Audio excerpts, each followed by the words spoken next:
ओम गणेशाय नमः। बोलो श्री शंकर भगवान की जय। 16 सोमवार व्रत कथा। मृत्यु लोक में भ्रमण करने की इच्छा करके एक समय श्री भूतनाथ भगवान भोलेनाथ पार्वती जी के साथ मृत्यु लोक में पधारे। भ्रमण करते करते दोनों विदर्भ देशांतर्गत अमरावती नाम की अति रमणीक नगरी में पहुंचे। अमरावती नगरी स्वर्ग के दृश्य स्वर्ग के समान सभी प्रकार के सुखों से परिपूर्ण थी। उसमें वहाँ के राजा द्वारा बनाया हुआ अति रमणीक शिव जी का मंदिर था। भगवान शंकर भगवती पार्वती के साथ उस मंदिर में निवास करने लगे। एक समय पार्वती माता जी भगवान भोलेनाथ को प्रसन्न देख मनोविनोद करने की इच्छा से बोली, हे महाराज, आज तो हम दोनों चौसर खेलेंगे।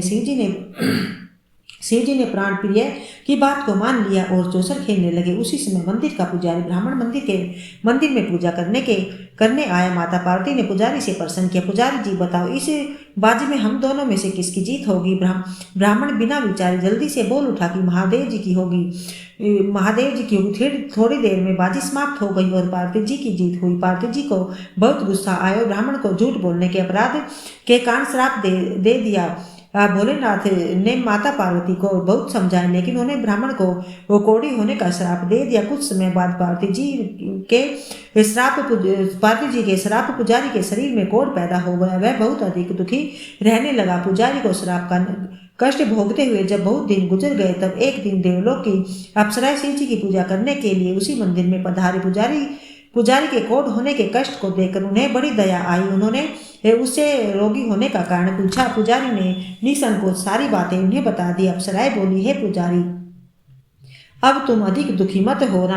भगवान शिव तुम्हारे सारे कष्टों को दूर करेंगे। तुम सब व्रतों में श्रेष्ठ स्वर्ण सोमवार का व्रत भक्ति भाव से किया करो। पुजारी ने अप्सराओं से नम्रता पूर्वक स्वर्ण सोमवार व्रत की विधि पूछी। अप्सराओं ने बताया सोमवार को भक्ति भाव से व्रत करे, साफ वस्त्र पहने, संध्या व उपासना के बाद आधा सेर गेहूं का आटा ले, उसके 3 भाग करो और घी गुड़ दीप नैवेद्य मूंगफली बेलपत्र जनेऊ जोड़ा चंदन अक्षत पुष्प आदि के द्वारा प्रदोष काल में भगवान शंकर की विधि से पूजा करो। तत्पश्चात तीन भागों में से एक शिव जी को अर्पण करो, बाकी 2 शिव जी का प्रसाद समझकर उपस्थित लोगों में बांट दो और आप भी प्रसाद समझकर खाओ। इस विधि से 16 सोमवार व्रत रखो। 17वें सोमवार को पाव सेर पवित्र गेहूं के आटे की बाटी का उसमें घी और गुड़ मिलाकर चूरमा बना भगवान भोलेनाथ को भोग लगाकर उपस्थित भक्तों में बांट दो। इसके बाद कुटुंब सहित प्रसाद लो तो शिव जी की कृपा से उसकी सभी मनोकामना पूरी हो जाती है। ऐसा कहकर अप्सराएं स्वर्ग को चली गई। ब्राह्मण ने यथाविधि 16 सोमवार का व्रत किया। भगवान शिव जी की कृपा से रोग से मुक्त पाकर आनंद से रहने लगा। कुछ दिन बाद शिव जी और पार्वती जी उस मंदिर में पधारे। ब्राह्मण को निरोगी देखकर पार्वती जी ने ब्राह्मण के योग से युक्त होने का उपाय पूछा। ब्राह्मण ने 16 सोमवार व्रत कथा सुनाई। पार्वती जी बहुत प्रसन्न हुई। ब्राह्मण से व्रत की विधि पूछी और स्वयं व्रत करने के लिए तैयार हो गई। व्रत करने के बाद उसकी मनोकामना पूर्ण हुई और उनके रूठे बेटे स्वामी कार्तिकेय जी स्वयं माता के आज्ञाकारी हुए। कार्तिकेय जी को अपना यह विचार परिवर्तन का रहस्य जानने की इच्छा हुई तो माता से बोला, हे माता, आपने ऐसा कौन सा उपाय किया जिससे मेरा मन आपकी ओर आकर्षित हुआ? पार्वती जी ने वही 16 सोमवार का व्रत की कथा उनको सुना दी। कार्तिकेय जी ने भी कहा, इस व्रत को मैं भी करूंगा, क्योंकि मेरा प्रिय मित्र ब्राह्मण बहुत दुखी दिल से परदेश गया है। मेरी उससे मिलने की बहुत इच्छा है। कार्तिकेय जी ने भी इस व्रत को किया और उनका प्यारा मित्र मिल गया। मित्र ने इस आकस्मिक मिलन का भेद पूछा तो कार्तिकेय जी बोले, हे मित्र, हमने तुम्हारे मिलने की इच्छा करके 16 सोमवार का व्रत किया था। अब तो ब्राह्मण मित्र को अपने विवाह की बड़ी चिंता हुई। उसने कार्तिकेय जी से व्रत की विधि पूछी और यथाविधि व्रत किया। व्रत के प्रभाव से जब वह किसी कार्य से विदेश गया तो वहां के राजा की लड़की का स्वयंवर था। राजा ने प्रण किया था कि जिस राजकुमार के गले में सब प्रकार से श्रृंगारित हथनी माला डालेगी, मैं उसी के साथ अपनी प्यारी बेटी का विवाह करा दूंगा। शिव जी की कृपा से वह ब्राह्मण इसी स्वयंवर को देखने की इच्छा से राज्यसभा में एक ओर जा बैठ गया।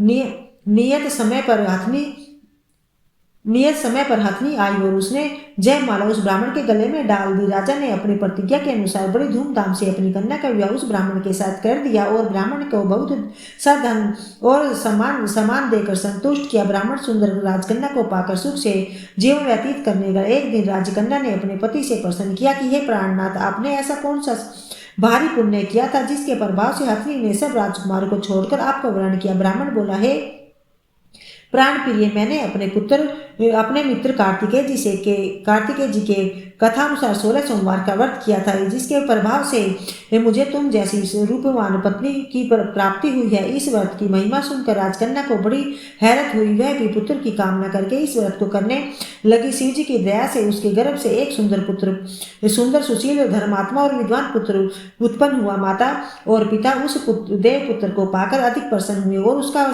लालन पालन अच्छी तरह करने लगे। जब पुत्र समझदार हुआ तो एक दिन उसने अपनी माता से प्रश्न किया, हे माँ, तुमने कौन सा व्रत किया तप किया है जो मेरे जैसा पुत्र तुम्हारे गर्भ से उत्पन्न हुआ है। उसकी माता ने 16 सोमवार की व्रत कथा पुत्र को सुनाई।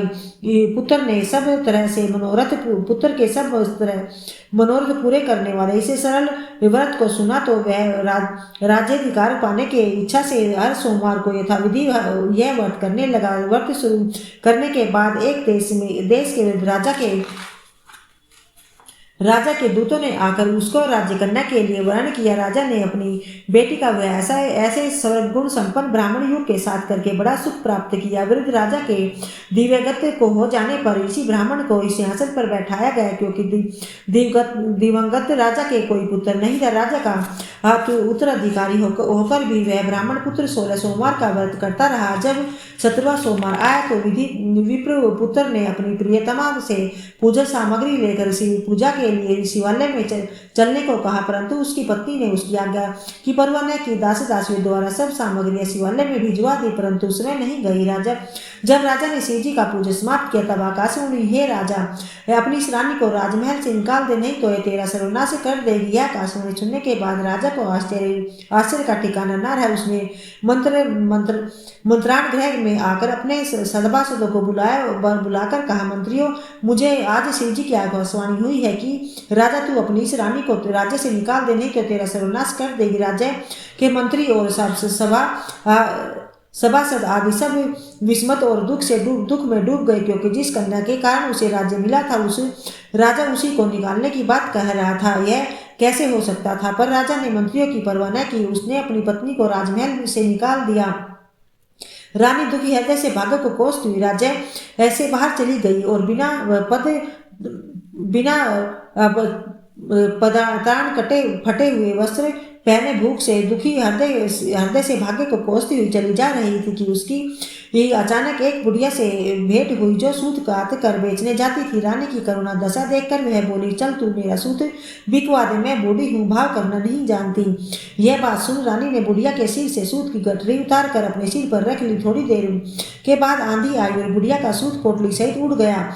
अब बेचारी बुढ़िया पछताती रह गई। उसने रानी को अपने से दूर रहने को कहा। इसके बाद रानी एक तेली के घर गई तो शिव जी के प्रकोप के कारण तेली के सब मटके चटक गए। तेली ने भी रानी को अपने घर से निकाल दिया। बहुत से दुख उठाती हुई एक नदी के किनारे गई तो नदी का सारा जल सूख गया। इसके पश्चात रानी एक जंगल में गई। वहां सरोवर में पानी पीने गई तो उसके हाथ का स्पर्श होते ही सरोवर पर नीलकमल के समान जल असंख्य कीड़ों में होकर गंदा हो गया। रानी ने भाग्य पर दोषारोपण करते ही उस जल को पीकर पेड़ के नीचे शीतल छाया से विश्राम करना चाहा, परंतु जिस पेड़ के नीचे विश्राम करती उसी पेड़ के पत्ते तुरंत टूट कर गिर जाते। वन सरोवर जल की ऐसी दशा देख गऊ चराने वाले ग्वाले ने अपने गुसाई जी से जो उस जंगल में स्थित मंदिर में पुजारी थे यह बात बताई। उस गुसाई जी के आदेश अनुसार ग्वाले रानी को पकड़कर गुसाई जी के पास ले गए और रानी मुख कांति और शरीर शोभा से गुसाई जी जान गए कि यह अवश्य ही कोई विधि की गति की मारी हुई स्त्री है। पुजारी ने रानी से कहा, इस पुत्री मैं तुमको अपनी अपनी पुत्री के समान रखूंगा। तू मेरे आश्रम में आकर रहो, मैं तुम्हें किसी प्रकार का दुख नहीं होने दूंगा। गुसाई जी के वचन सुनकर रानी को धीरज हुआ। वह आश्रम में रहने लगी। रानी जब भोजन बनाती उसमें कीड़े पड़ जाते, जल भर कर लाती उसमें भी कीड़े पड़ जाते। रानी की यह दशा देखकर गुसाई जी बड़े दुखी हुए और रानी से बोले, हे पुत्री, तुम्हारे ऊपर कौन से देवता का प्रकोप है जिससे तुम्हारी ऐसी हालत हुई है? पुजारी जी की बात सुनकर रानी ने शिवजी महाराज के पूजन का बहिष्कार करने की बात बताई तो पुजारी जी शिवजी महाराज की अनेकों प्रकार से स्तुति करते हुए रानी से बोले कि पुत्री, तुम्हारे सब मनोरथ पूरे करने वाले 16 सोमवार व्रत को करो, उसके प्रभाव से इस कष्ट से मुक्त हो सकोगे। गुसाई जी की बात मानकर रानी ने 16 सोमवार व्रत किया। 17वें सोमवार को विधि विधान सहित पूजन किया। उस पूजा के प्रभाव से राजा के हृदय में विचार आया कि रानी को गए हुए बहुत समय बीत गया है, न जाने कहाँ कहाँ भटक रही होगी, उसे ढूंढना चाहिए। यह सोचकर रानी को तलाश करने के लिए राजा ने चारों दिशाओं में दूत भेजे। वे दूत रानी को तलाश करते हुए गुसाई जी के आश्रम में पहुंचे। वहां रानी को पाकर उनसे रानी को अपने साथ ले जाने का आग्रह करने लगे, परंतु गोसाई जी ने मना कर दिया। दूत चुपचाप वापस लौट आए। राजा को रानी का पता बतलाया। रानी का पता पाकर राजा गुसाई जी के आश्रम में गए और उनसे कहा, महाराज, जो देवी आपके आश्रम में रहती है वह मेरी पत्नी है। शिव जी के प्रकोप के कारण मैंने इसको वो त्याग दिया था। अब मैं भोलेनाथ की कृपा से इसे लेने आया हूँ। कृपा मुझे अपनी पत्नी को साथ ले जाने की आज्ञा दे। यह सुनकर गुसाई जी बड़े प्रसन्न हुए। उन्होंने रानी का राजा के साथ जाने की अनुमति दे दी। राजा बड़ी प्रसन्नता से रानी को महल में लेकर आया और सारे राज्य में उत्सव मनाया गया और चारों तरफ प्रसन्नता की लहर दौड़ गई। सारी प्रजा ने अपनी रानी के आने पर खुशियां मनाई। राजा और रानी फिर नियम पूर्वक 16 सोमवार के इस व्रत का पालन करते हुए बहुत समय तक आनंद पूर्वक भूलोक पर निवास करते रहे। अंत समय में दोनों को मोक्ष स्वर्ग की प्राप्ति हुई। इस प्रकार जो मनुष्य 16 सोमवार के व्रत को श्रद्धा पूर्वक करता है उसकी सब मनोकामना भगवान शिव जी की कृपा से पूर्ण होती है और उसे मोक्ष की प्राप्ति होती है। बोलो भोलेनाथ बाबा की जय।